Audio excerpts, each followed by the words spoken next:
Et de la RDC, on continue à en parler avec l'ancien Premier ministre de 2012 à 2016, Matata Ponyo Mapon, bonsoir.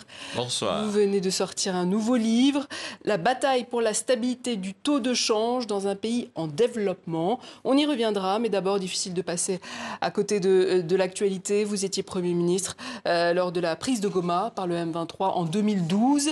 À l'époque, ils étaient restés quelques jours à Goma. Que faudrait-il faire cette fois-ci pour mettre un terme à ce conflit ? Merci beaucoup, madame, de m'avoir invité à ce journal. De prime abord, je dois compatir avec l'ensemble de la population, non seulement du Nord Kivu, mais aussi du Sud Kivu. Cette population qui vit des moments très difficiles. Il y a des pertes en vies humaines, il y a des traumatismes, il y a des blessés graves, ainsi de suite.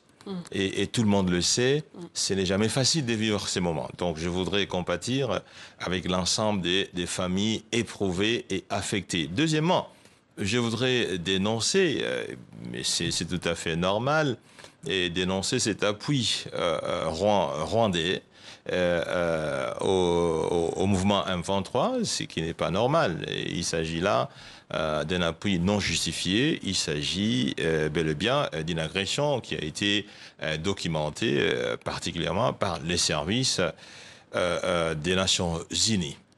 Situation que vous connaissez, que vous avez connue. Que feriez-vous à la place des autorités congolaises aujourd'hui ? Écoutez, ce que nous avons fait en 2012, juste un mois après que je sois nommé Premier ministre, je suis allé à Bunagana et nous avons pu échanger avec les FARDC, les militaires qui étaient là, et nous avons pris en compte leurs desiderata.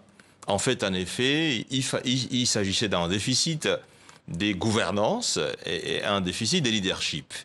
C'est-à-dire exactement concrètement? Et concrètement, ce que les militaires n'avaient pas ce qu'il fallait, en termes logistiques, en termes d'armement, en termes des munitions, en termes des stratégies, en termes des renseignements. Et aujourd'hui, c'est sans doute mais ça, je ne sais pas. Mais je vous dis ce que nous avons vécu. Et en termes de leadership, il y avait aussi besoin d'une gouvernance qui pouvait communiquer avec les troupes pour pouvoir amener la bataille.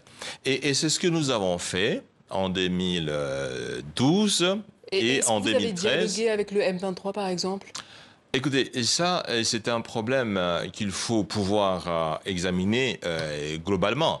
Mais je pense qu'aujourd'hui, il y a une initiative qui a été faite par l'Église catholique au travers la SENCO et l'Église protestante à travers l'ECC, et qui a vu le chef de l'État et qui nous a vu nous-mêmes, qui a vu d'autres opposants, qui a vu même l'opposition militaire, donc le M23. Mais un dialogue direct entre les autorités de Kinshasa et le M23. Bon, moi je pense qu'il faut plutôt inscrire ça dans l'initiative globale de l'Église catholique et de l'Église protestante, parce qu'en fait, ils prônent un processus de paix au profit de l'ensemble du pays. Et moi, je crois que notre parti, les LGD et alliés, qui a été consulté par l'Église catholique et l'Église protestante, nous avons dit que nous étions favorables à cette initiative de paix, à cette initiative de dialogue. Dans tous les cas, madame, à défaut d'une solution militaire, il n'y a que la solution pacifique, celle qui passe par les dialogues. Alors, on a entendu le président Tshisekedi accuser son prédécesseur, Joseph Kabila, d'être derrière la rébellion du M23 AFC. Vous qui avez été le Premier ministre de Kabila, que pensez-vous de ces accusations ? Bon, écoutez, je n'ai pas l'exactitude des informations qui disposent. le président Tshisekedi pour pouvoir affirmer ce qu'il a dit, et je serais mal placé pour pouvoir donner un avis parce que je ne dispose pas des éléments. Moi, je suis dans l'opposition et je ne suis pas dans l'administration publique, je ne suis pas dans le gouvernement actuel pour savoir quels sont les éléments à sa disposition pour pouvoir affirmer une telle thèse. Donc, je suis mal placé pour donner un point de vue. On va revenir sur votre livre. Pourquoi ce choix du thème, la stabilité du taux de change? Écoutez, madame, vous savez, le taux d'échange confère le pouvoir d'achat. Le taux d'inflation confère le pouvoir d'achat. Le taux d'échange, en fait, c'est la valeur externe de la monnaie nationale. Et les taux d'inflation impliquent le pouvoir d'achat des biens à l'intérieur du pays. Et ce qui s'est passé, c'est que de 2010 jusqu'en 2012, j'étais ministre des Finances, j'ai stabilisé les taux d'échange. C'est ce que vous affirmez aux environs de 900. Comment j'ai stabilisé le franc congolais pendant 7 ans, voilà. 2010 et 2016. De 2010 à 2012, je suis ministre des Finances, les taux d'échange restaient stables. De 2012 à 2016, je suis Premier ministre, le taux d'échange restait stable. Et comment Pendant 7 ans, il est resté stable, il n'a pas bougé. Comment obtenir cette stabilité alors du taux de change? Et c'est ce que j'essaie de montrer dans ces livres. Oui. D'abord, il y a des mécanismes théoriques, plusieurs théories. Il y a la théorie quantitative de la monnaie, elle est très classique, qui permet d'équilibrer le flux monétaire et le flux réel. 2, il y a la théorie monétariste de Milton Friedman, qui considère que l'excès de liquidité monétaire entraîne toujours les dérapages au niveau des prix et, par ricochet, au niveau des taux de change. Mais il y a aussi, madame, ce qu'on considère comme la théorie keynésienne. Et Keynes, vous savez, c'est presque l'un des symboles économistes du XXe siècle. Il dit, attention, l'injection de liquidité monétaire, lorsqu'elle est bien utilisée, peut ne pas amener l'inflation ou la dépréciation monétaire. C'est un peu une certaine nuance aux théories monétarisme friedmanien. Et nous n'avons pas fait la stabilité du taux d'échange pour la stabilité du taux de change. Nous avons pu utiliser cette stabilité du taux de change comme une sorte de fondation. Parce qu'en fait, la stabilité macroéconomique est considérée comme la fondation sur laquelle s'élève le mur de la prospérité. Donc pour le pouvoir d'achat, voilà. Mais quoi d'autre encore? Le pouvoir d'achat, mais il faut... Quels sont les avantages de cette stabilité? Il faut la création des richesses. Il faut que la production augmente. Et là, nous sommes référés à des théories. Milton, la théorie des croissances économiques endogènes, la théorie des croissances économiques exogènes.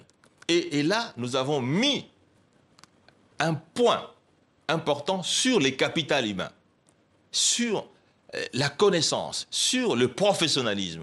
Et je pense que tous ces éléments, une fois combinés, nous ont permis de stabiliser la monnaie pendant 7 ans. Et ça, c'est exceptionnel. Et après cette période, que pensez-vous de la politique économique actuelle de Kinshasa? Écoutez, avant nous, il y avait l'instabilité du taux de change. Mais après nous, il y a l'instabilité du taux de change. Mais qu'est-ce qu'il y a aujourd'hui? Comme je l'ai dit, nous avons appliqué des théories.